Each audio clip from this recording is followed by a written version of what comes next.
जिला प्रभारी लहरी सिंह जी के साथ मिलकर और अपने सभी साथियों की ओर से आपका इस प्रेस कॉन्फ्रेंस में स्वागत करता हूँ। आज की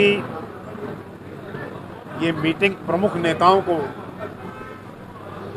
निमंत्रित करके इस जिले के बुलाई गई थी, क्योंकि 4 तारीख को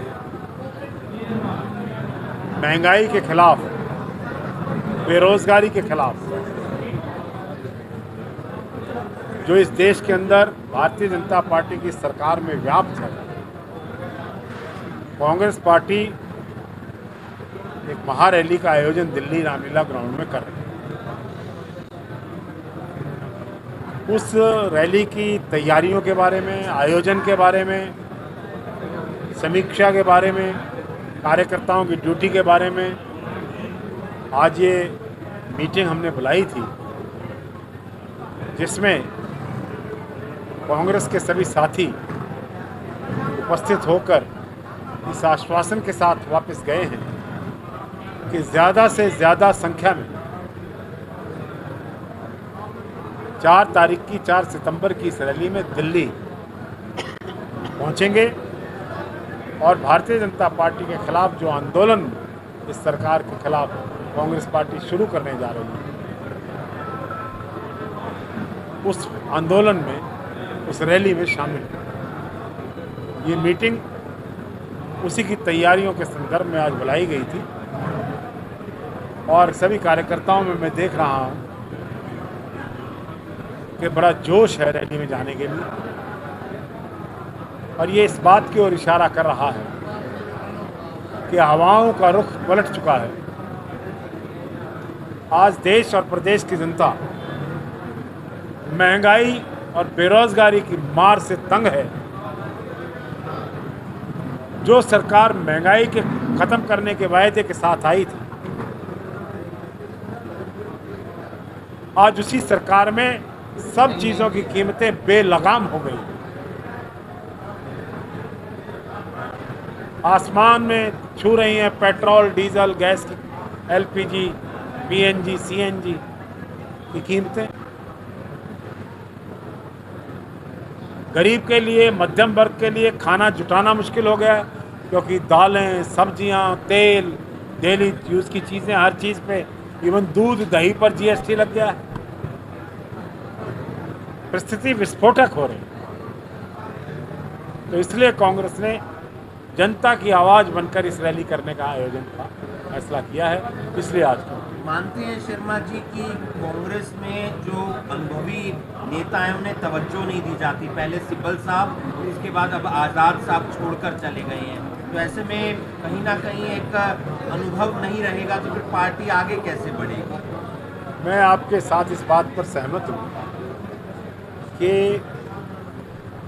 जब भी कोई बड़ा नेता जिसका इतना लंबा संघर्ष रहा, इतना लंबा जिसके पास दायित्व रहा, इतनी लंबी जो इनिंग खेला, वेदर बीटन हो, मैं ये नहीं कहने आया हूँ कि भी उसके जाने से कोई नुकसान नहीं, नुकसान हुआ है, लेकिन मुझे दुख भी है। लेकिन कांग्रेस एक पार्टी है, एक सोच है, एक मूवमेंट है, 140 साल पुराना दल है, 142 साल पुराना। बहुत सी ऐसी पार्टियां हैं जिनको लोग छोड़कर गए हैं। भारतीय जनता पार्टी स्वयं में जो आज देश पर शासन कर रही है, कितने ही लोग ऐसे हैं जो भारतीय जनता पार्टी के अध्यक्ष रहे, वो पार्टी छोड़कर चले गए। दिखाओ तो नाम गिनाऊं, अध्यक्ष रहे जो पार्टी। और बहुत से ऐसे लोग हैं जिन्होंने पार्टी के लिए बड़ी लड़ाइयाँ लड़ी। आडवाणी जी थे, जोशी जी थे, और बहुत से ऐसे लोग थे जिन्होंने पार्टी का संचालन किया, मार्गदर्शन किया, लड़ाइयाँ लड़ी, यात्राएं की। आज वो पार्टी तो छोड़कर नहीं गए, लेकिन वो घर जरूर बैठा दिया।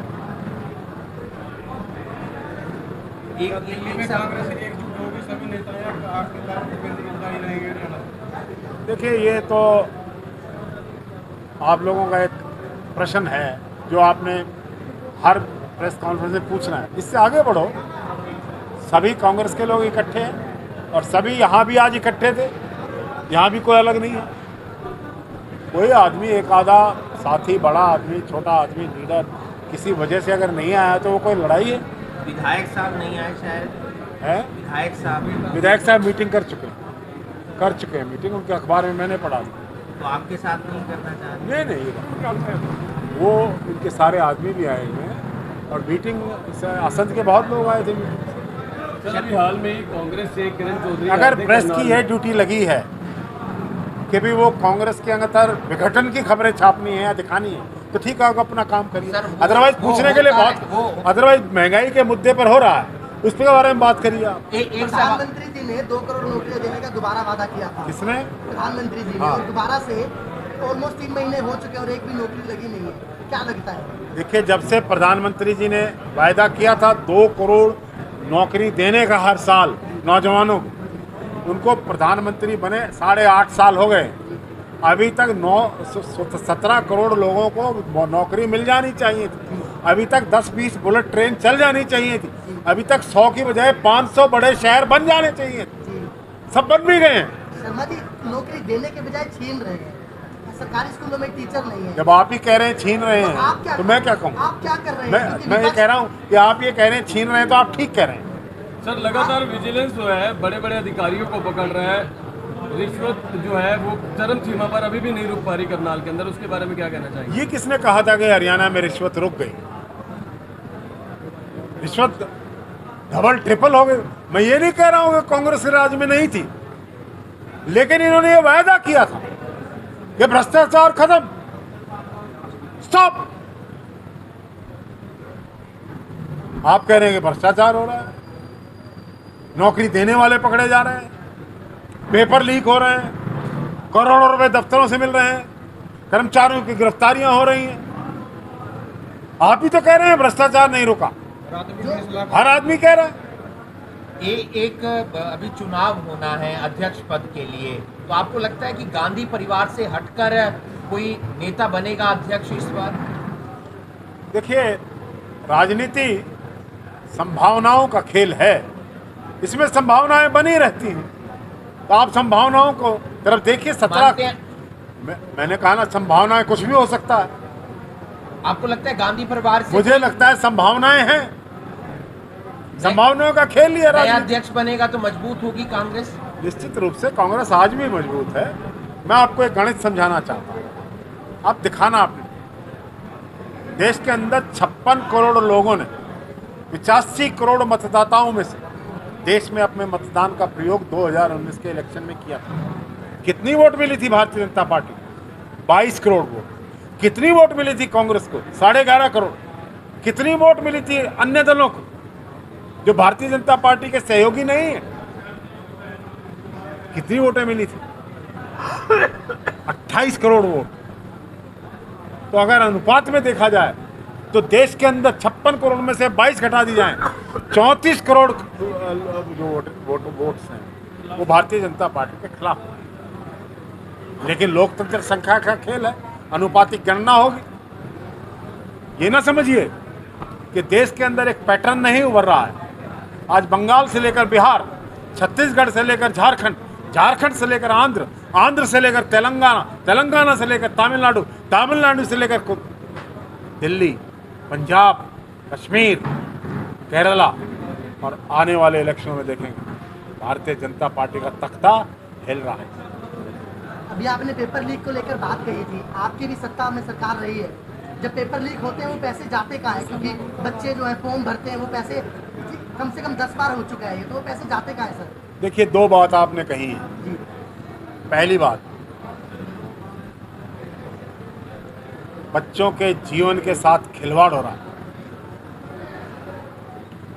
फॉर्म भरते हैं, फॉर्म की फीस भरते हैं, तैयारी करते हैं, पेपर लीक हो जाता है, कैंसिल हो जाता है, तैयारी गई बाहर। कईयों की उम्र निकल जाती है, कई दोबारा तैयारी नहीं कर पाते। लोगों के भविष्य के साथ खिलवाड़ हो रही है, कौन जवाब देगा? और ये बात याद रखना, आप मेरे से ज़्यादा जानते हैं क्योंकि प्रेस के लोगों की आंख और कान चारों तरफ रहती हैं, हमारी नहीं रहती हैं।